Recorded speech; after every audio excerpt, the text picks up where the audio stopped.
Kenny asked me if I would do this, and my response was, but I've never written a ballet before. And he said, I haven't either. Won't it be amazing? And it's a lot of music, so I was scared. But as soon as we started, the fear went away. And now I am here in Studio 22 to record the entire 2-hour work. There was two main reactions. Absolute excitement, and then terror that he'd written such beautiful music, and how would I stand against it? How would I choreograph something worthy of the music that was being sent?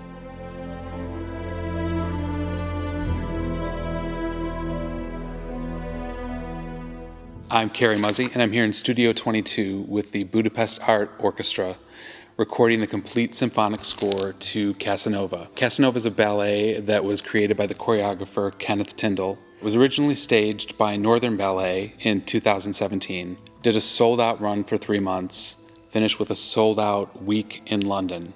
We revisited it in 2021 for the new Northern Ballet tour of it in 22, adding a few scenes to beef up the story a little bit, and adding some things to kind of drive home the emotion of it a little bit more.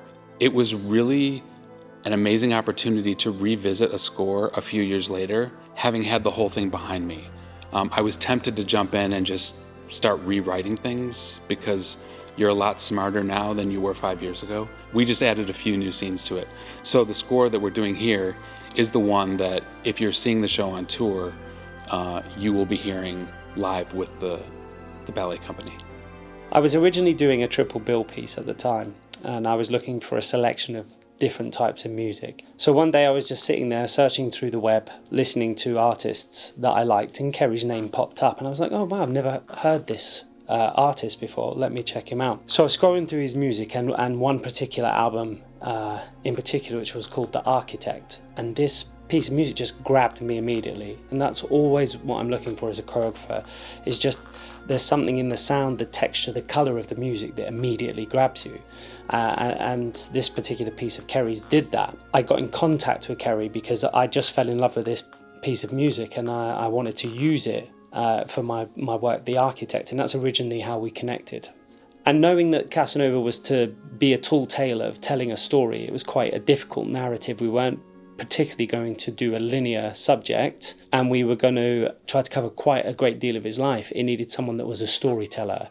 And what I immediately heard in Kerry's music was the ability to tell a story, to put you in a time and place. I just felt like I had hit the jackpot, because it just was a no-brainer to me that Kerry was the right composer for this task. He wanted to do a ballet that was very modern, nothing old and stuffy and stodgy, and Kenny's a big fan of modern classical music. So we had to figure out, what does this ballet sound like?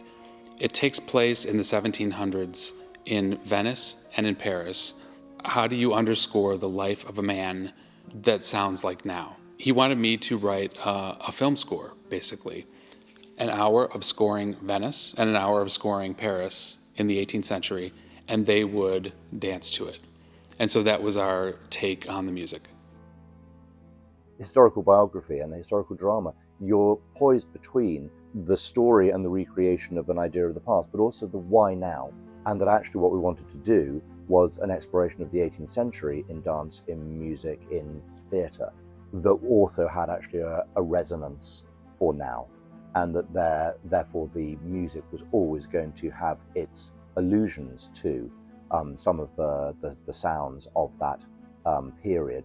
We talked more, I suppose, about how the music was going to help with character, and with a very key thing that I think is there in the dance, in the story, and certainly in this wondrous score, which is a sense of yearning to understand love and beauty, but in particular to live through the pain of love, as well as its joys. Told here in dance, but also absolutely created and supported by this score that breaks people's hearts, because that is also what Casanova is writing about, is actually heartbreak as much as love.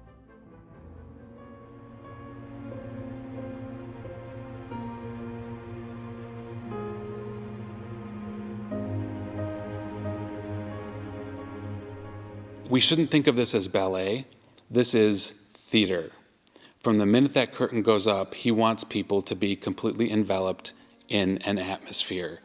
And he said, as long as people leave the theater humming one of the tunes, I'll be happy. So that's where we started from. It was theater. It wasn't ballet in that old world Swan Lake ballet kind of way. It was a theatrical production. And on the score front, I was allowed to be grandly romantic, and we used some horror movie techniques in different parts of it. For someone who's listening to it for the first time, they'll think they're listening to the score for a movie, but it's a ballet.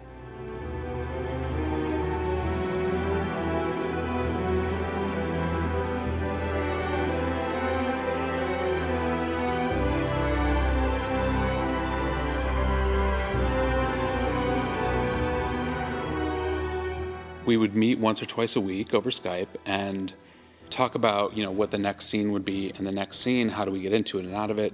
And in between, I would send him little MP3 files of mock-ups saying, this is what I think this is. So the score was built in tiny little chunks, bit by bit. And then we'd meet to talk about what needed to be changed or, what's coming next. But having video conferencing really, it didn't feel far away. I missed out on the opportunity to be part of the company and part of like the social aspect of all that, which was kind of a bummer. But the process was really, really easy. He's kind of like a cheerleader or a very good boss. It was fun. These meetings would be an hour long of us just listening to music and talking about what worked and what didn't work. And at the end of all of the meetings, we had a complete 2-hour ballet.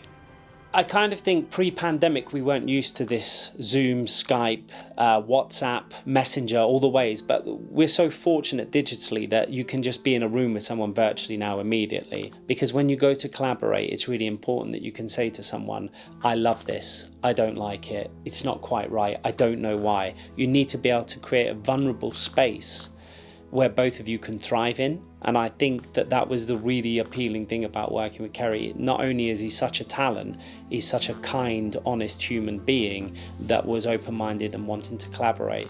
So once we got over it is strange, the distance, but I think the technology helped us, and it was about a phone call away, and I think we spoke weekly, yeah. I love travel, and Italy is probably my favorite place in the world, Venice and Rome. The idea of taking everything that I love about Venice, this beautiful decaying city that's slowly sinking, that's 1,000 years old, but turning it into music. It's a place that's so steeped in art and architecture that you can't not be affected by it when you're there. And that's kind of where the score started. I asked Kenny for some parameters, and his answer was, however you feel about Venice, just start writing something. And that became the beginning of Casanova. There's 3 pieces of music that really stand to me, and sometimes when you're doing a project you get a feeling or a sign that you're on the right track, or just this overwhelming joy or sometimes sadness, but you get such a strong feeling for the work that it's going to be okay. And the first time that happened, I was in Spain on the beach in another commission, and Kerry had sent through the Casanova and MM part of there, and it was the end of Act 1, or close to the end of Act 1. And I remember hearing the first parts of that and just the hairs on my arms standing up. And that feeling I wish for when I hear music, that it moves me to a place that isn't describable. It's kind of transcendent of words. It was so poetic and so powerful. It blew me away, and I just thought, wow. It hits me, I suppose, musically and dramatically all at once. And in particular, there's an incredible erotic ache to the big pas de deux between Casanova and MM, and that I find incredibly moving, because they are both trapped in their different ways, is what it's sort of about, but have found briefly this extraordinary, really erotic and sensual connection.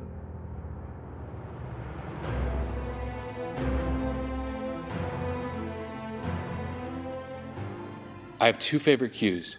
The first one is in Act 1. It's a 10-minute scene that's a masquerade ball. I wanted to plant a flag in Baroque era Venice and kind of give a nod to it with one of these cues. And it was our masquerade ball. That's a little bit Vivaldi, but in a modern way.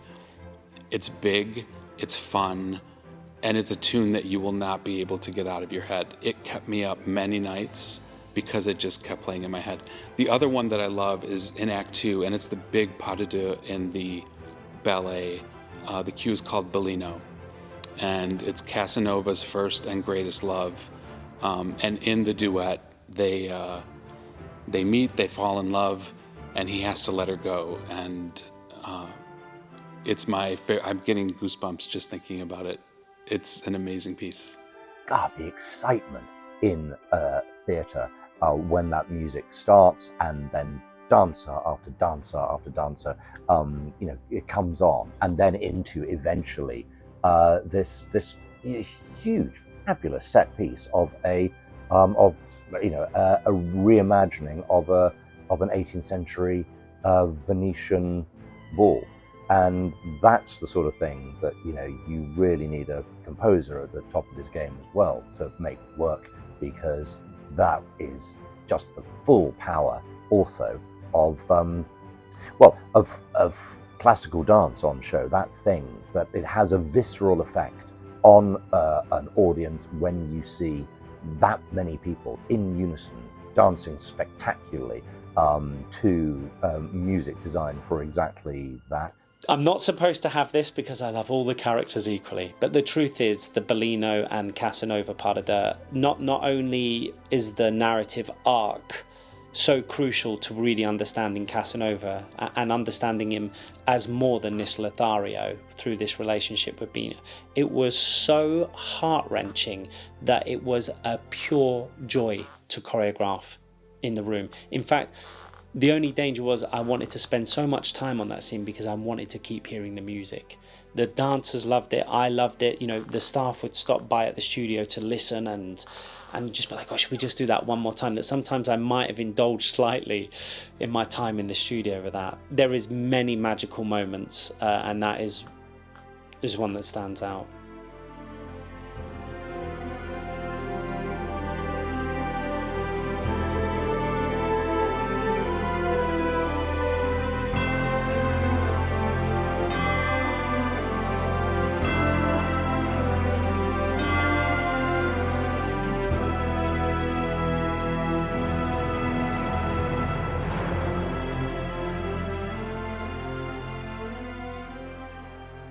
The really wonderful thing about this work is that it continues to evolve. And the wonderful thing about working with living, breathing collaborators is that you always get to revisit it anytime you're lucky enough to have a work restaged. And so now we're at the point of this where we created a work in 2016, and we're now seeing it being restaged around the world, and it's offering new companies the experience, which is just such a humbling and wonderful thing to happen as an artist. And so it was a real moment to go back to Kerry and say, the first time we did this, we were quite naive to what we were doing. It was the first time we'd done a ballet together. And with hindsight, how could we strengthen the story of the narrative? Or was there any other flavours, colours that we wanted to add to this work now that we had a second chance to do that? So I called Kerry up. I actually went to visit him in Los Angeles, which was just a great experience. And we decided to add some new scenes to the ballet and some new music to the ballet. So what is great is that's Casanova 2016, Casanova 2023. Where is Casanova in 2027, in 10, 20, 30, 40, 50 years? We talked a lot about legacy and where this ballet will find itself, and I just think how wonderful that we continue to be able to refine this story for the next generations. And each person that comes into this, each creative, each company, each director that chooses to commission it, what happens is it just strengthens, and I think that's the legacy of Casanova. A man that travelled so much of the world and connected with so many people, and now here we are keeping his story alive and inspiring new generations with it. And I just feel really blessed to share that experience with Kerry. It was fun. It was like two kids playing in a sandbox or making a show, and then at the end of the day we had this beautiful thing to show to the world. Having now heard the full symphonic version as well, the nearest experience has been those moments when I've suddenly seen something I've written or created, CinemaScope huge, that I'd imagined, in my bedroom at some point, monumental and astonishing to see the scale of it, and the way that I think the symphonic version as well takes us to, the grandeur of this sort of epic story. It has been by far and away the happiest creative collaboration of my life. It's a taste that's formed over a long period of time, and it's something in the texture, it's something in the colour, and it's something in the feeling of music behind the notes, how they're created and the atmosphere that it creates. And Kerry has this incredible ability to conjure atmosphere.